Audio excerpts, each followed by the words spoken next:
తెలుసా మీకు ఆ సంగతి? అంతే తప్ప చిన్న చితక జోలికి ఏమి వచ్చేయడు. సాతాన్ అంటాడట, చేసి అన్నీ ఆడు చేసేసుకుని సాతాన్ చేసాడు అంటారు ఏంటంటే, మరి అంత చీప్గా మాట్లాడతారు. ఎవరికంటే జోలికి వెళ్తాను నేను.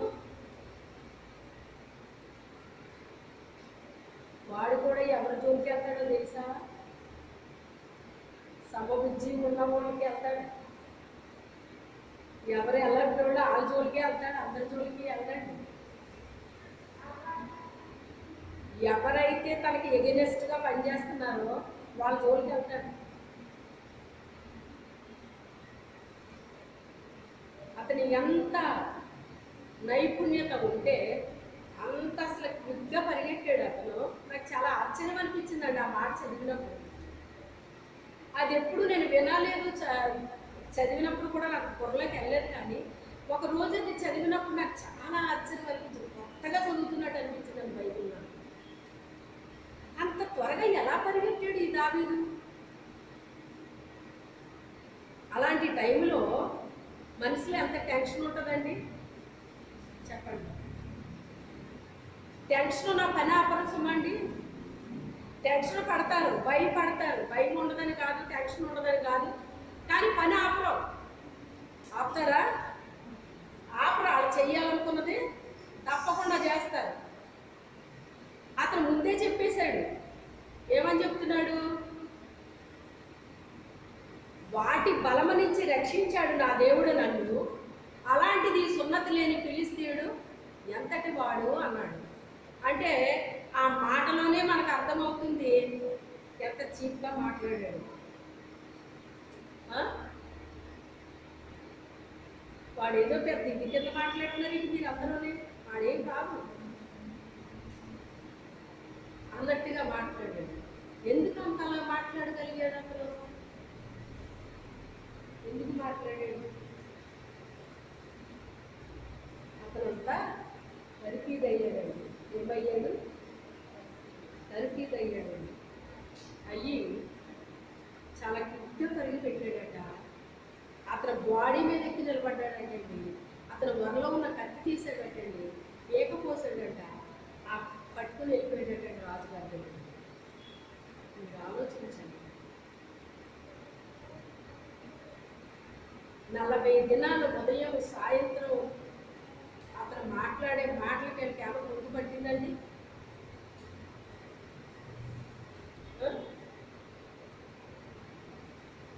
తిన్నది ఎవడ వంట పెట్టిందా? కానీ ఎవరి మనసు పోయిన అవసరం లేదు అని చెప్పాడు. అదే రీతిగా దేవుని పేరట వెళ్ళాడండి. అతను ఏం చేశాడు? అతను చేశాడు. అక్కడ విజయం వచ్చేసింది. ఏమొచ్చింది? విజయం వచ్చింది. ఎవరికి తీసుకొచ్చాడు విజయం? అతను దేవునికి తీసుకొచ్చాడు. తర్వాత రాజు చేయాల్సిన పని అతను చేశాడు. అప్పటికే ఇతనికి రాజు అవ్వలేదు, కానీ రాజు చేయాల్సిన పని చేశాడు. ఇదంతా ఎందుకు జరిగిందో తెలుసా? దేవుడు వాళ్ళకు ఒక గుణపాఠం నేర్పించాలనుకున్నాడు. ఎవరికి? ఇశ్రాయేలీయులు కత్తె చేత ఈట చేత మాత్రమే యుద్ధం చేయగలము అని వాళ్ళు అనుకుంటున్నారు. దేవుడు కత్తె చేత ఈట చేత జయమిచ్చే దేవుడు కాదు అని ఇశ్రాయేలీయులందరూ తెలుసుకునేటట్టుగా దేవుడు చేస్తాడని చెప్పాడు దావీదు. ఇప్పుడు కత్తిని వాడాడా, ఈటిని వాడాడా? అతను వాడలేదు. ఒక్క రాయిని పట్టుకున్నాడు అతను, అంతే. అతను నేర్చుకున్నది అదే. మరలా ఎప్పుడైనా వడిసెలు వాడినట్టు ఎక్కడన్నా ఉందండి? ఆ యుద్ధం ఎందుకు ఏర్పాటు చేయబడింది అక్కడ? ఇశ్రాయేలీయుల కొరకు. ఎందుకు? ఇశ్రాయేలీయుల కొరకు. ఇశ్రాయేలీయులందరూ భయపడిపోతున్నారండి. ఇశ్రాయేలీయులందరూ భయపడిపోతున్నారు. అందుకే వాళ్ళ భయాన్ని పోగొట్టడం కోసం దేవుడు ఆ యుద్ధాన్ని ఏర్పాటు చేశాడు. ఇప్పుడు ఇతర కత్తి వాడలేదు, ఈటి వాడలేదు, కానీ జయం వచ్చేసింది. అంటే ఏ టైంలో ఎలా చేయాలో యుద్ధము ఆ రీతిగా దేవుడు జరిగిస్తాడండి. అది మనుషులు ఏర్పాటు చేసిన యుద్ధం అనుకుంటున్నారు, మనుషులు చేసింది కాదండి, అది దేవుడు చేసిన ఏర్పాటు. ముఖ్యంగా ఇశ్రాయేలీలో ఉన్న భయాన్ని పోగొట్టడానికి దేవుడు ఆ యుద్ధాన్ని అక్కడ ఏర్పాటు చేశాడండి.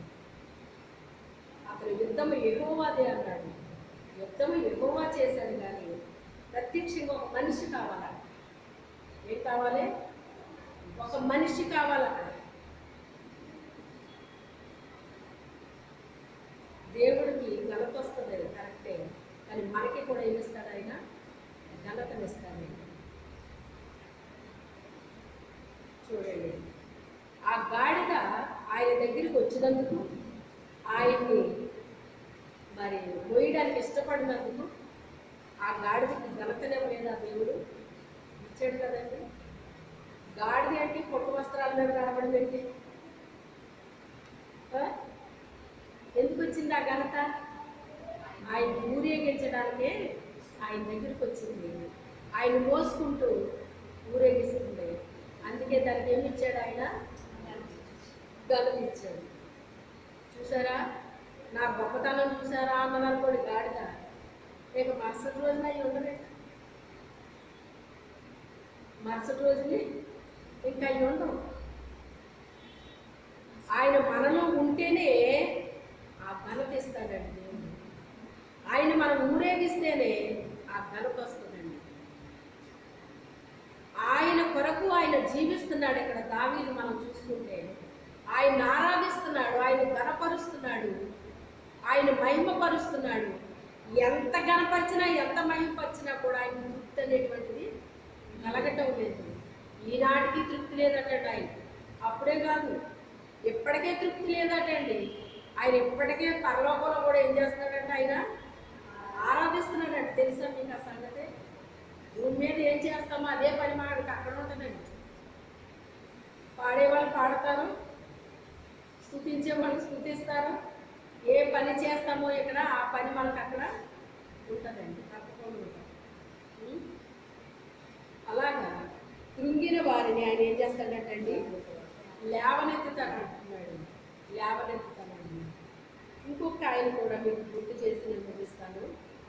ఏలియా గారు ప్రార్థన చేస్తే అగ్ని కుమ్మరించబడిందా లేదా? 450 మంది ప్రవక్తలో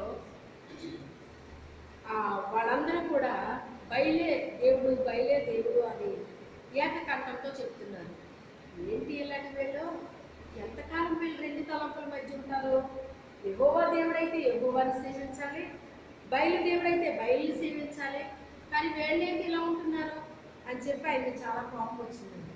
కోపం వచ్చి ఆయన వెళ్ళి బయలు దేవుడైతే బయలుని ఆరాధించండి, యెహోవా దేవుడైతే యెహోవాని ఆరాధించండి, ఎంతకాలం మీరు ఇలా రెండు తలంపుల మధ్య ఉంటారు అని చెప్పి అంటే, మీరు గమనించండి, 450 మంది ఒక్క మాట మాట్లాడితే, ఒక్క మాట మాట్లాడిన వ్యక్తి వైపు ఎవరూ లేకపోతే అది నిజమని ఎవరన్నా నమ్ముతారా? చెప్పండి, నమ్ముతారా? ఏది బలంగా ఉంటుంది? ఏ మాట బలంగా ఉంటుంది? ఎక్కువ మంది తనతో ఉన్న మాటకి బలం ఉంటుందా? ఎవరు లేని వ్యక్తి మాటకి బలం ఉంటుందండి. దేనికి బలం ఉంటుంది? అసలు 450 మంది ఎక్కడ, ఒక్క మనిషి ఎక్కడ? కానీ ఏలియా గారు అక్కడెక్కడ రాజీ పడట్లేదు. రాజీ పడకుండా ఆయన ఒక సవాల్ చేసేసాడండి అక్కడ. అదంతా మీకు తెలుసు. ఆ బలి పశువుని అక్కడ పెట్టి మనం అగ్ని వేయకుండా మనం ప్రార్థించినప్పుడు దేవుడే అగ్నిని పంపించి దాన్ని దహించాలి అని చెప్పినప్పుడు వాళ్ళు 450 మంది ప్రార్థిస్తే అది జరిగిందా? ఉదయం నుంచి సాయంత్రం వరకు చేస్తే జరిగిందా? అది ఏలియా ఒక్క మాట ప్రార్థన చేస్తే ఆకాశం నుంచి అగ్ని దిగి వచ్చి దాన్ని దహించేసింది. ఆకాశం మూయబడింది కాకంటే మూయబడింది, వర్షం రాలేదు. మళ్ళీ ఆకాశం తెరవబడింది కాకంటే తెరవబడింది, వర్షం వచ్చింది. 3.5 సంవత్సరాలు వర్షం రాలేదు, తర్వాత వర్షం వచ్చింది. ఈలోపు ఏలియా ఎంత శ్రమ అక్కడ అనుభవించాడు ఆలోచించింది. రాకూడదంటే ఆగిపోయింది. వర్షం లేకపోతే పంటలు ఎలా ఉంటాయి అక్కడ? పంటలు లేకపోతే భోజనం ఎలా వస్తుంది?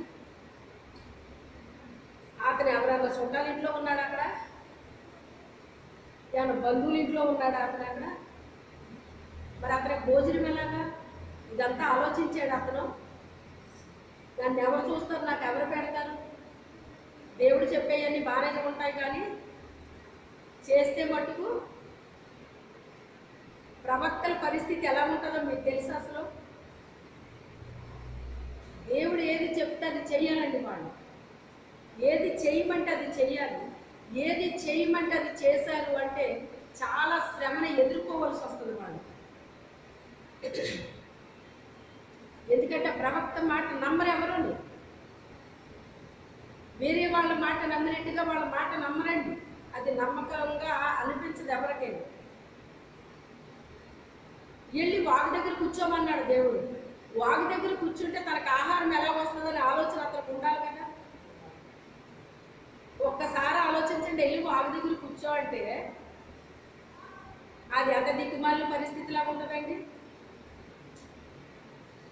మనం వినటానికి ఒక కథలాగా వింటున్నాం. మనం కొంచెం లోతుకి వెళ్ళి మనం ఆలోచిస్తే మనకు అర్థమవుతుందండి.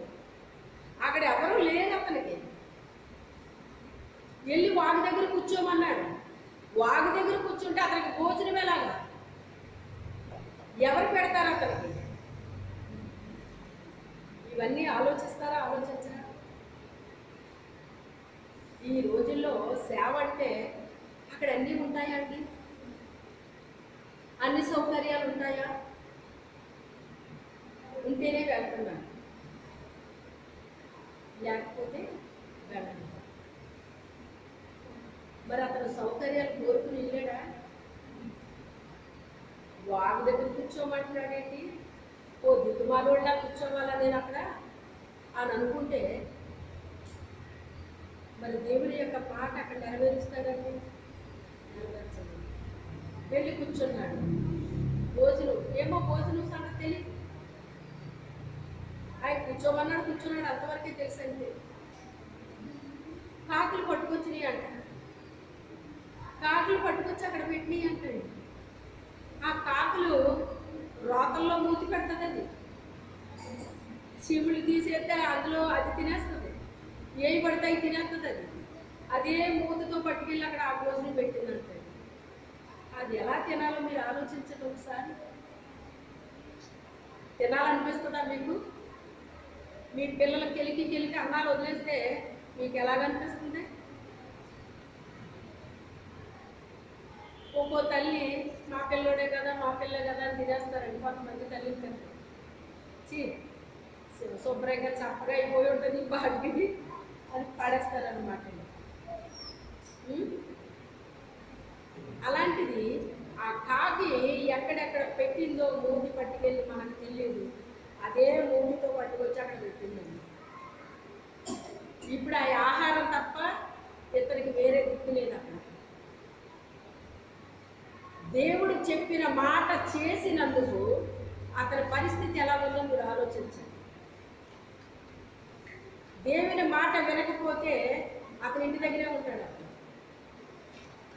హ్యాపీగా ఉంటాడు. అతను అవునా కాదా? కానీ దేవుని యొక్క ప్రవక్తలు దేవుడు చెప్పిన మాటకే ఇంపార్టెంట్ ఇస్తారండి. అక్కడ కష్టమైనా సరే, అక్కడ బాధ ఉన్నా సరే, అక్కడ ఎన్నున్నప్పటికైనా మరి అక్కడ ఎగతాళి లేవు అతనికి. అందరూ ఒకటి చెప్తుంటే వీడొక్కడో ఒకటి చెప్తాడేంటి అని అందరూ ఎగతాళి చేయలేదు అతన్ని. అందరూ అపహాసించలేదు అతన్ని. మరి ఇవన్నీ అనుభవించాడా లేదా అతను?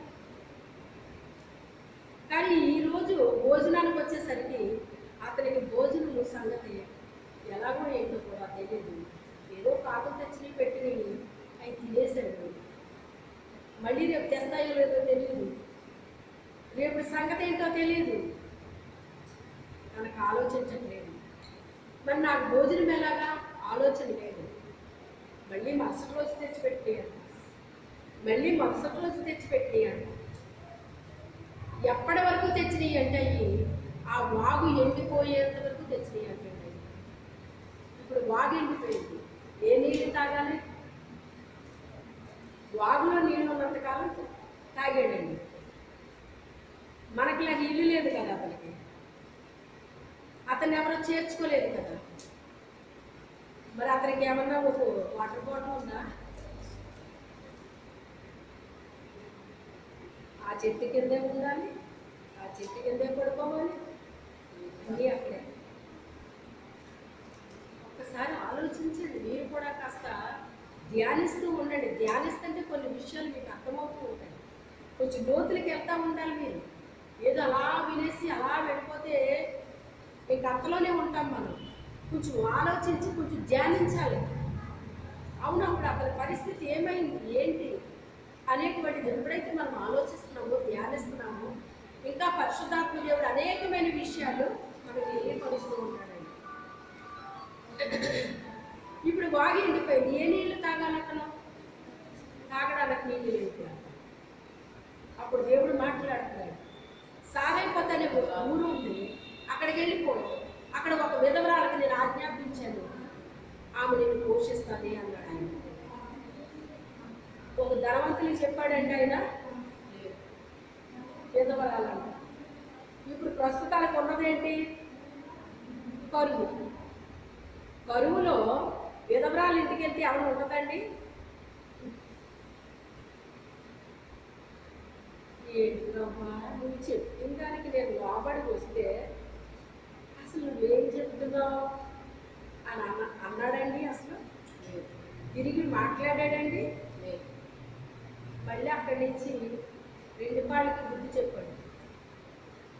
అంతేనా? నడుచుకుంటూ వెళ్ళిపోయాడండి. వచ్చింది ఆ ఊరు. ఇప్పుడు ఆమెను ఎలా గుర్తుపట్టాలి? విధవరాలంటే ఆ మొక్కతో ఉంటుంది. అక్కడ ఎంతమంది ఉండరు? అక్కడికి వెళ్ళిన తర్వాత ఆమె విధవరాలో కాదు ఇతనికి తెలియదు. ఆమె పొల్లలు ఏరుకుంటుంది. అమ్మ కాస్త దాహానికి మంచినీళ్ళు అన్నాడు. మంచినీళ్ళు తేడానికి వెళ్తుంది. దేవుడు చెప్పుకుంటాడు, బహుశా ఈమె అని చెప్పుకుంటాడు దేవుడు. ఆమె వెనక్కి తిరిగి వెళ్తుంటే అదే చేతితో ఒక అప్ప తెమ్మ అన్నాడు ఆయన. నాయన గుడ్డులో కొంచెం నూనె ఉంది, పట్టెడు పిండి ఉంది, అదే నా కొడుకు నేను తినేసి చనిపోదాం అనుకుంటున్నాము అన్నాడు. మొదట అప్పం చేసి నాకు పట్టురామ్మ అన్నాడు ఆయన. మీరు ఆలోచించండి. ఉన్నది పట్టెడు పిండి, కొంచెం నూనె, దాన్ని కాల్చుకోవడానికి పుల్లుకు వచ్చింది. మొదట అప్పం తేమ్మ అంటే ఆమెకి ఎంత కోపం రావాలి? ఎంత చెప్పినా ఇతనికి అర్థం అవ్వట్లేదా అని అనిపించాలి కదా. కానీ అనిపించలేదు ఆమెకు. సరే రానాయన అని చెప్పేసి నువ్వెవరివి ఏంటి అని అడుగుంటుంది. బహుశా చెప్పుకుంటాడు, అయ్యో అలాగా, సరే మా ఇంటికి రా, మా ఇంటి దగ్గర ఉంటుందని తీసుకెళ్ళి ఇంట్లో పెట్టుకుంది. మొదటప్పు ఆమె అతనికి పెట్టినందుకు 3.5 సంవత్సరాల ఆమె ఇంటి వారిని దేవుడు పోషించాడట. మరి అది ఆశీర్వాదం కాదా? ఆశీర్వాదం అంటే చాలా మంది అనుకుంటారు చాలా స్టాక్ ఉండాలి మనకు అనుకుంటారు. స్టాక్ ఉంటుంది మంచిదే.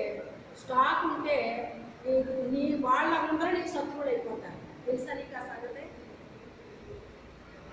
నీ దగ్గర కొంత డబ్బు ఉందని మీ చుట్టాలకు తెలిసిందంటే అప్పులకు వస్తారా రాదా? చెప్పండి. నువ్వు ఇవ్వలేదనుకో ఎలా ఉంటుంది అది? నీకు డబ్బు లేనప్పుడు అందరూ బాగానే ఉంటారు.